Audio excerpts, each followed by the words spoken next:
आज का हमारा मौजू है solution of quadratic equation using formula. Quadratic formula. तो पहले हम क्वाड्रेटिक फार्मूला को ड्राइव करते हैं। क्वाड्रेटिक फार्मूला को ड्राइव करने के लिए हम इक्वेशन को सॉल्व करेंगे। A x square plus b x plus c equals to zero. ये स्टैंडर्ड फॉर्म भी है क्वाड्रेटिक इक्वेशन की, ये जनरल फॉर्म भी है।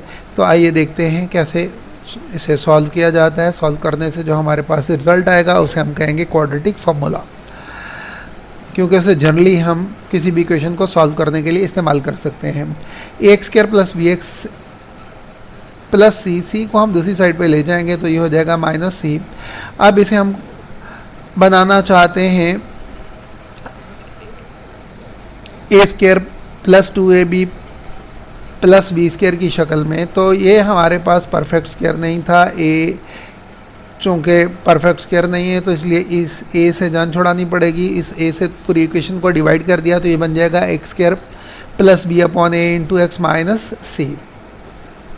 अब इसे ज़रा कंपेयर करें तो ये हमारे पास पहली टर्म का स्क्वायर, इधर पहली टर्म का स्क्वायर हमारे पास मौजूद है। अब हमें चाहिए दोनों टर्म्स के प्रोडक्ट का डबल। तो ये दो टर्में तो हैं लेकिन इनका प्रोडक्ट भी है, लेकिन इसका डबल नहीं है। इसका डबल करने के लिए हम क्या कर सकते हैं, इसे 2 से मल्टीप्लाई कर देंगे, 2 से डिवाइड कर देंगे। ऐसे ये 2 से डिवाइड कर दिया है मैंने और 2 से ही इसे मल्टीप्लाई किया है, 2 से ही इसे मैंने डिवाइड कर दिया है। अब मेरे पास ये 2 एक टर्म और दूसरी टर्म, चूँकि प्रोडक्ट ऑफ रियल नंबर जो है ये कम्यूटेटिव बाइनरी ऑपरेशन है तो इस वजह से हम इनकी जगह भी चेंज कर सकते हैं। इसकी जगह चेंज करके मैंने लिखा तो ये बन गया x square plus 2 into x into b upon a 2a is equal to minus c upon a. Actually ये मैंने सेकेंड टर्म फाइंड आउट कर ली है कि b अपॉन 2a है। इसे इसके साथ कंपेयर करें ना, ए स्क्वायर तो इधर है एक्स स्क्वायर, ये है 2 इंटू ए बी, ए की बजाय है एक्स और बी की बजाय हमारे पास है b अपॉन 2a। ये सेकेंड टर्म है। अब हमें क्या चाहिए, हमें इस सेकेंड टर्म का चाहिए स्क्वायर। इस सेकेंड टर्म के स्क्वायर को मैं दोनों तरफ ऐड कर दूंगा ताकि मेरे पास ये परफेक्ट स्क्वायर बन जाए। तो x square plus 2 into x into b upon 2a plus ये मैंने क्या कर दिया, b अपॉन 2a का स्क्वायर इधर भी ऐड कर दिया, b अपॉन 2a का स्क्वायर मैंने इधर भी ऐड कर दिया। अब ये तो परफेक्ट स्क्वायर हो गया। A square plus 2ab plus b square ये बराबर होता है a plus b whole square. ये आ जाएगा माइनस सी अपॉन ए और इसका स्क्वायर खोल दिया, ये B square upon 4a square हो गया। अब B square upon 4a square और इधर था माइनस सी अपॉन ए, तो दोनों का एलसीएम लिया तो वो आ गया 4a स्क्वायर। तो 4a स्क्वायर से a से डिवाइड किया तो बाकी रह गया 4a। 4a को माइनस सी से मल्टीप्लाई किया तो minus 4ac plus b square हो गया। अब क्या करना है, मुझे x की वैल्यू फाइंड आउट करनी है। x की वैल्यू फाइंड आउट करने के लिए पहले मुझे इस स्क्वायर से जान छुड़ानी पड़ेगी। उसके लिए मुझे क्या करना है, दोनों तरफ का स्क्वायर रूट लेना पड़ेगा। दोनों तरफ का स्क्वायर रूट जब मैंने लिया तो ये हो गया x plus b upon 2a whole square, square root is equal to plus minus b square minus 4ac upon 4a square. अब ये जो स्क्वायर है इस स्क्वायर रूट से कैंसिल हो जाएगा और हमारे पास रह जाएगा x plus b upon 2a is equal to plus minus b square minus 4ac upon 4a square. इसका भी वैसे तो स्क्वायर लिया जा सकता था, स्क्वायर रूट लिया जा सकता था, ये 2a हो जाएगा। ये नेक्स्ट स्टेप में ले लेते हैं। और नेक्स्ट स्टेप में मैंने क्या किया, चूँकि x की मुझे वैल्यू फाइंड आउट करनी है तो b अपॉन 2a को भी मुझे दूसरी साइड पे लेके जाना पड़ेगा कि x को मुझे अलोन करना है। तो ये मैं दूसरी तरफ ले गया b upon minus b upon 2a। अब देखें तो दोनों में एलसीएम क्या आ रहा है, मेरे पास 2 है। चूँकि दोनों रैशनल नंबर्स हैं, रैशनल नंबर्स का सम कैसे हो सकता है, रैशनल नंबर का सम एलसीएम लेके ही हो सकता है।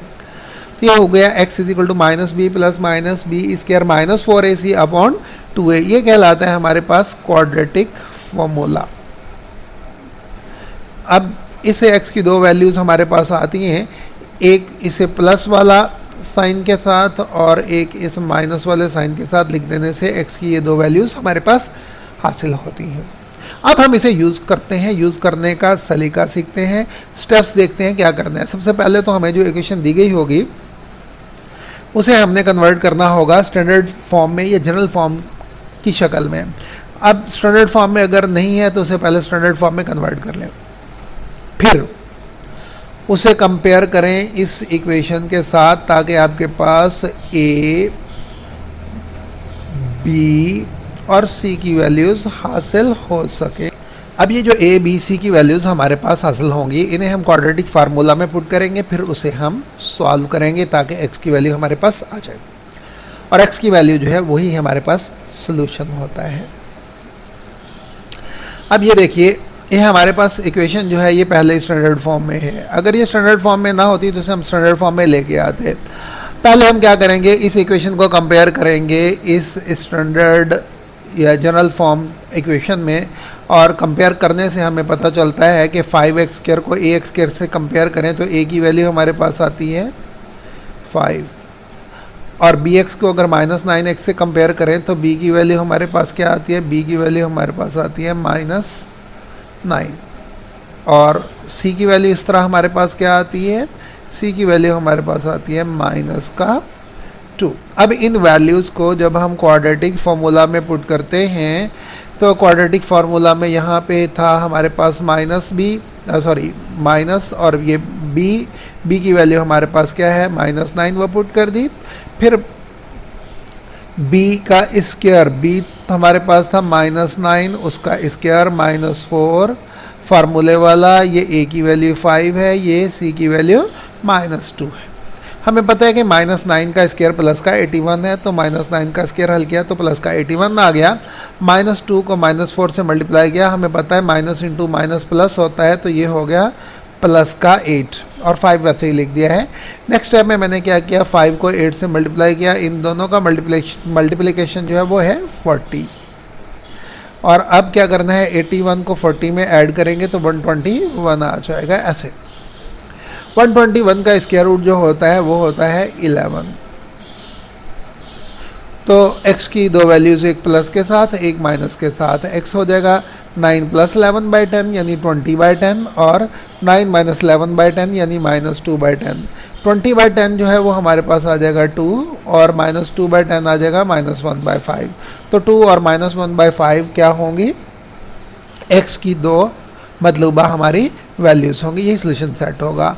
अगर हम इस इक्वेशन का ग्राफ ड्रा करें तो हमें पता चलता है ये ग्राफ जो है एक्स एक्सिस को इस पॉइंट पे और इस पॉइंट पे इंटरसेक्ट करता है। ये पॉइंट देखें तो ये है -1/5, -1/5, और ये है हमारे पास 2। -1/5 और 2 जो हैं ये दो ही हमारे पास सोल्यूशन के बाद वैल्यूज़ आई थी x की, और यानी x की ये वैल्यू जो सोल्यूशन सेट होती हैं वो एक्चुअली x एक्सिस पे वो वैल्यूज़ होती हैं जहाँ पे इक्वेशन का ग्राफ जो है x एक्सिस को इंटरसेप्ट करता है। अब ज़रा अगली इक्वेशन को देखते हैं, 4x² - 14 = 3x। अगर आप देखें तो ये स्टैंडर्ड फॉर्म में नहीं है, इसे स्टैंडर्ड फॉर्म में कन्वर्ट करने के लिए हम 3x को भी दूसरी तरफ ले जाते हैं, उधर जाके ये -3x हो गया। अब ये स्टैंडर्ड फॉर्म में आ गया है, इसे ax² + bx + c से अगर कंपेयर करें तो हमारे पास a की वैल्यू आ जाएगी 4, b की वैल्यू आ जाएगी हमारे पास -3, और c की वैल्यू आ जाएगी -14। अब इन वैल्यूज़ को क्वाड्रेटिक फार्मूला में पुट किया, b की बजाय -3, b की बजाय -3, a की जगह पे 4, c की बजाय -14। अब इन्हें सॉल्व किया, -3 का स्क्वायर +9 होता है, वो आ गया -4 × 4 -16, और ये -14/8। अब इन दोनों को मल्टीप्लाई किया, -16 × -14, ये हमारे पास आ जाएगा प्लस का 224, बिकॉज माइनस इंटू माइनस जो होता है वो रिजल्ट होता है इंटू पॉजिटिव। तो ये हो जाएगा 3 + -2 33 square root divided by 8। Solution set में हम इन दोनों को अलग अलग करके लिख सकते हैं। तो ये हमारे पास मतलूबा सोल्यूशन सेट हो गया। बाकी क्वेश्चन मुझे उम्मीद है आप सॉल्व कर लेंगे। अगर आपको कोई डिफ़िकल्टी फील हो तो आप मेंशन करें कमेंट्स में यूट्यूब चैनल पे, तो मैं ट्राई करूँगा उस पर दोबारा वीडियो बना दूँ ताकि आपका वो क्वेश्चन भी आपको समझ आ जाए। और अगर आपको नोट्स चाहिए हों तो ये हमारी वेबसाइट है, यहाँ पे जाइएगा, लेकिन ये आपको नोट्स तब मिलेंगे जब मुकम्मल चैप्टर हो जाएगा। अब टिल देन अल्लाह हाफ़िज़।